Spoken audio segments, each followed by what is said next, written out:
Today's video will address the pros and cons of having a Bull and Terrier type breed as a pet, so in a household. This is a request by a subscriber, RRS Sombor, and without further ado, we will start with this video. First, it's good to tell you what I place under the definition of Bull and Terrier. So, especially dogs that are really Bull and Terriers and not fake Bull and Terriers. So, for example, those are, in my opinion, American Pit Bull Terrier, Pitdog Terrier, Border Terrier, working type Staffordshire Bull Terrier, and that are the most pure incarnations. Most of the things that I will tell you will also apply to American Staffordshire Terrier, which is a show version of the American Pit Bull Terrier, and Staffordshire Bull Terrier, which is the show cousin of the Irish Staffordshire Bull Terrier, performance Staffordshire Bull Terrier. And this will also apply to a degree to English Bull Terrier, both the normal and the miniature ones, but also to breeds such as the Bull-Terrier, and in a bigger place also the Dogo Argentino, which is like a very big Bull and Terrier, but also Presa Canario, for example. Also, you might find things in this video applicable to Scott type American Bulldog. Okay, without further ado, let's start. So, the pros, in my opinion, far outweigh the cons of this breed. If I'm a Bull and Terrier enthusiast, it might be that you have a different insight into this breed, but it's also, I think, very helpful because I try to give you an as honest and real overview as possible. First, the pros. Here you see a Pitdog Terrier on the leash. Just a very small dog, but you see how much power he commits to everything he does. And that's one of the biggest pros that you get. An enormously big attitude and also physically very strong dog in a small size.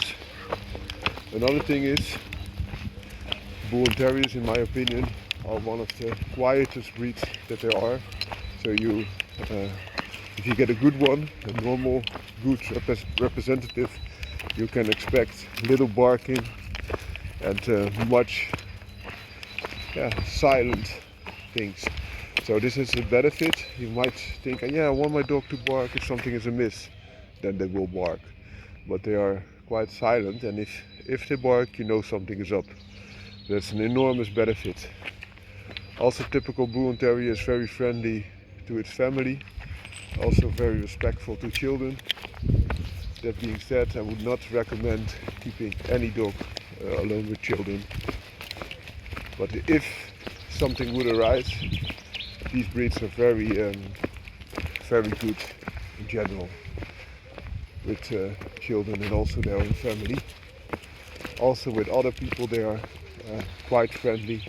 This is not the case with all the members, especially for example Presa Canario, which is very wary of strangers, but also Scott type American Bulldog, which are more deviating from the pure Bull and Terrier definition, are not good with strangers. Also, in each breed you could have some examples that are outside the normal definition, and you could have a very wary Bull and Terrier. Then take extra care. Some people also breed those types of dogs for protection work. For example, American Staffordshire Terrier is much more protective for its household than a general Bull and Terrier. Even American Pit Bull Terrier or Staffordshire Bull Terrier that are quite closely related. Hoi hoi! So keep that in mind, please.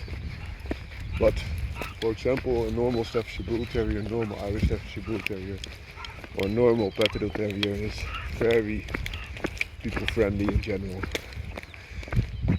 And a Pitdog Terrier is a little bit less people friendly sometimes, because these type of dogs are more of a type that is working against a formidable quarry underground. and then it does not have that interaction with humans as much as, for example, the pit dogs had with the handler. But please keep in mind that especially a dog that stays still duck often gets help from its handler, but also other people, and therefore they have developed to be quite human friendly, or enormously human friendly. The pit dogs are often named the most human friendly dogs because they are known to be reliable under extreme conditions, as you can imagine. Another benefit is that they are physically very strong, normally also quite sturdy, especially if you get a dog from working stock. If you get them from show stock, they will be different in approach. So these are the main benefits of owning such a breed. It's a good breed also for a sporting family and also for a family with children. I like them a lot. So then to the cons. I think there are very little cons, but one con could be, especially if you have a bigger Bull&Terrier type, that you get the stigma of other people that they approach you different because they do on profiling based on physical appearance, so like racial profiling, so to say. That's one thing. Another thing could be that you have a dog that is too strong for you, but then this could also be with another type of dog that's big and strong and has a lot of lust for life. In my opinion, you still are quite well off with a Bull&Terrier because they have the off switch in-house very often if you give them the exercise out-house. But this could be a point. Another point could be that if you have multiple dogs or multiple animals, and Bull&Terrier is normally the alpha type. So for example, if you have a small dog like this Pitdog Terrier, and you would have a big German Shepherd harassing him or attacking him viciously, another small dog would just cower away, and perhaps that's enough for that German Shepherd so that he leaves another dog bleeding or kills the other dog.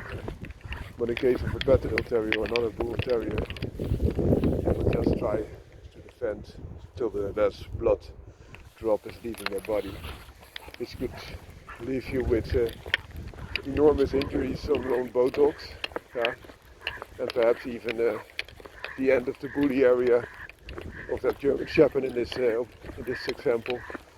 So be wary that they might be small, but they will put their heart in, and it's not the size of the dog, but the size of the heart in the dog in this case. They can also make an enormous difference. But in my opinion, you shouldn't keep your dogs unsupervised, especially if you have two males, for example, or two females. It will be good to separate them when you're not there. And also, I like a dog that is able to defend itself. Also, for example, when you're walking like this and there's a stray dog, it will attack your dog, and you have a small dog of another breed of this same size, there would be a big chance that the other dog would seriously injure your dog. Whereas if you have a Bull&Terrier dog, of course they can still be injured, but they stand a chance, and that's a good thing. Last con, there are no breed specific cons. You could think about dog allergy or something like that, or some other factors that you don't like, but in my opinion, Bull&Terriers are a very nice breed to have. And if you have troubles with those areas, you should not consider a dog, in my opinion. Have a great day, and out. Today we will address a question of a viewer, and that question is there hound blood, so hunting hound blood, in game dogs, such as American Pit Bull Terrier? And that question is derived from the fact that some lines of American Pit Bull Terrier have a hound dog-like appearance, so long, floppy ears, with very little consistency as compared to the more bulldog type of American Pit Bull Terriers. And another thing that could be feeding this question is that some pit bull fanciers call their dogs hounds and that they went out for a hunt. So first addressing the latter, we saw a cat.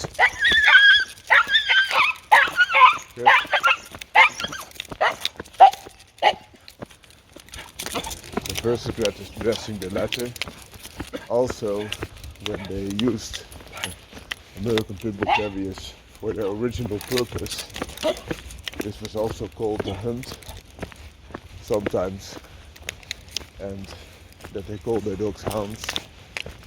Hounds is also just another name also for dogs.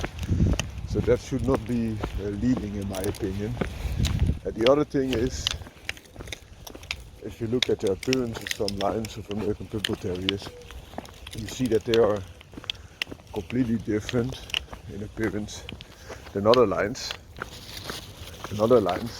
And it's just due that there are other breeds involved. Could be, of course. But in my opinion, this is not the case. It's in particular due to line breeding and inbreeding, which has developed many a dog variety.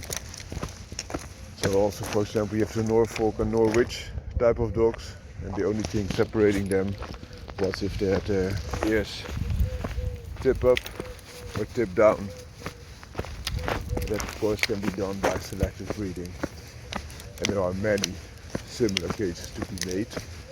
And the other thing is why I don't find it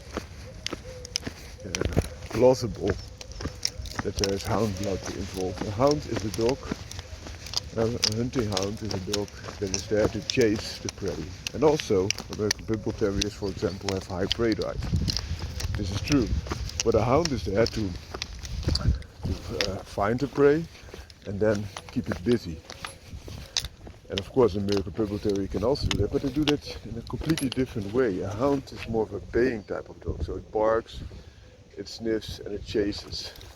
Whereas an American Pit Bull Terrier type of dog that's used for hunting, it will also chase, but it will engage, it will attack and fight even till the death. So for example, an American Pit Bull Terrier type of dog would engage with a hawk, whereas a hound would normally not and just bark at it and stay at a distance. If you have a dog that is not engaging according to pit rules in the past, that dog would be a cur. So also hounds are known as curs because they don't engage, they are not catch dogs. Whereas Pit Bull Terrier type of dogs, Bull type of dog are catch dogs. So they engage and they hold on, completely different to hounds. And the hounds might have good stamina and also good speed, but American Pit Bull Terriers also have very good stamina and good speed, but also more explosive power and the will to go on. So completely different type of dogs. They're in the hunting world, they are the opposites. Of course, both can be used for hunting, but completely different purpose. So I hope this video helps you out in illuminating this factor. If you want to look at some hound type of American Pit Bull Terriers, you can find them sometimes in Mexico, also very often the old family red nose. But I think this is a result of inbreeding, line breeding and inbreeding. And those dogs very often have very good stamina, but also are extremely game. So they will go on despite of enormous injuries, which hounds type of dogs normally don't. The other way around is true, especially in some hunting hounds. They breed in some game blood, American Pit Bull Terrier or other game dog, pit dog blood. Why? To increase the courage and also to increase the ability to also be something that can be situational catch dog. For example, Catahoula leopard dog has some bull blood in it, seriously. So it could be either American Pit Bull Terrier or American Bulldog type of blood, or both, which is very likely. And there are many other dog breeds that are also an infusion of bull blood to increase the characteristic of that breed and not the other way around. So I hope you like this video. Have a great day. Good morning. Today I answered the question of one of my subscribers who asked me, I know that the English Bull-Terrier has been added to the Pitdogs, but what else? This is a thing, and it comes because of storytelling. So when they created the Hinks Bull-Terrier, so to say, so the original English Bull-Terrier, they told that the dog first won over other dogs in the pit, so pit dogs, and then won confirmation shows on the same day without a scratch. So it was such a great pit dog. And they also wanted to create the image of a dog that had all the benefits of a pit dog. So also the boldness and the strength, the tenacity, but was more of a beautiful white specimen. But this is untrue. The English Bull-Terrier was originally developed as a show dog. A show dog and also a protection dog for people especially. Whereas normally Bull-Terriers, where it was derived of, were more people friendly and dog aggressive. The English Bull-Terrier was a little bit different developed. So they used the Bull-Terrier, but also the English White Terrier, which is one of the weakest terriers of all at that time and was not good working at all. And some other breeds, such as for example Dalmatian, but they also said that the Borzoi, another running type of dog, was added. I don't know. The Borzoi has a down face, a little bit like the English Bull-Terrier, but the English Bull-Terrier of the past didn't have this clownesque down face that you see now in show dogs. So it is further deteriorated in functionality. That being said, Bull-Terriers were also created by bulldog blood, fighting bulldog that is, and working terriers. So a little bit more terrier blood doesn't mean that it cannot perform, but it will perform less than the half and half Bull-Terriers it was derived of. And those Bull-Terriers also developed into a show breed, namely the Staffordshire Bull-Terrier, because the Bull-Terrier name was already fixated on this English Bull-Terrier or the White Bull-Terrier, also known as the White Cavalier. So, that being said, is there never some Bull-Terrier blood introduced in pit dogs? This is not true at all. And why is this?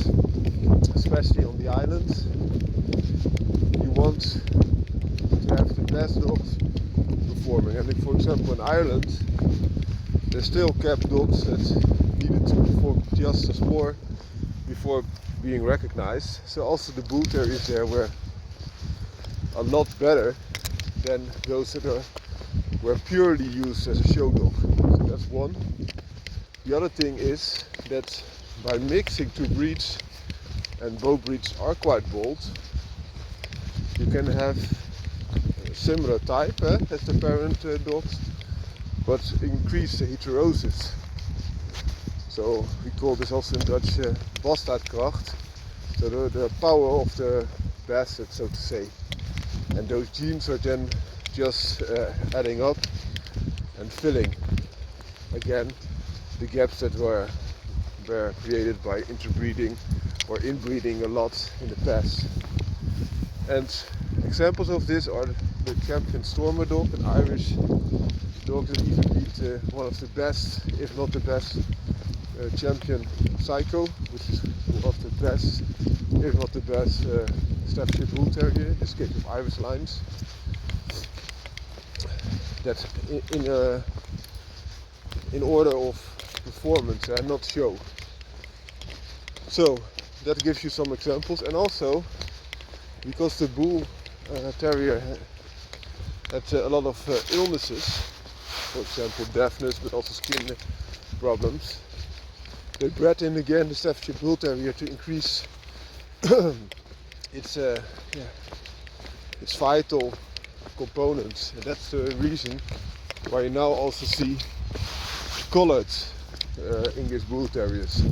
So also the English Bull Terrier has gained some additional Staffordshire Bull Terrier blood along the line. So not only the Bull Terriers of the pits that they used, but also this new injection of blood. So those are some reasons. And also if you look in American history, because we talked about the islands, that there are some that have a little bit of English Bull Terrier in their blood. Even the champion Psycho dog had like, I think, 1/32 part of English Bull Terrier in it. But it was so much to lose, a lot different than the champion Stormy dog. And if you look at those interbred dogs, crossbred between performance Staffordshire Bull Terrier and performance Bull Terrier, they have a long snout and a little stop and have an enormous strong jaw very often. So that gives you some additional benefits, also in reach. Then back to the American pit dogs. There are some breeders known that created American Pit Bull Terriers of game lines, but also had quite a lot of appearance of the English Bull Terrier in it. And that was because some breeders bred both. So for example, American Pit Bull Terrier, but also the English Bull Terrier, and those were then interbred. Sometimes perhaps an accident, but I can also imagine this is done purposely because of the increase in heterosis. At this time and age, I don't think this is happening anymore, or very little, because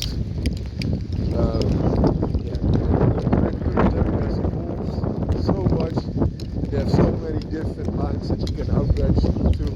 The world has become a lot smaller, and it's very easy to get access to other bloods. Also, you could have semen flown in from the other side of the world, or just buy a dog from the other side of the world if needed to bring in the best in your dogs.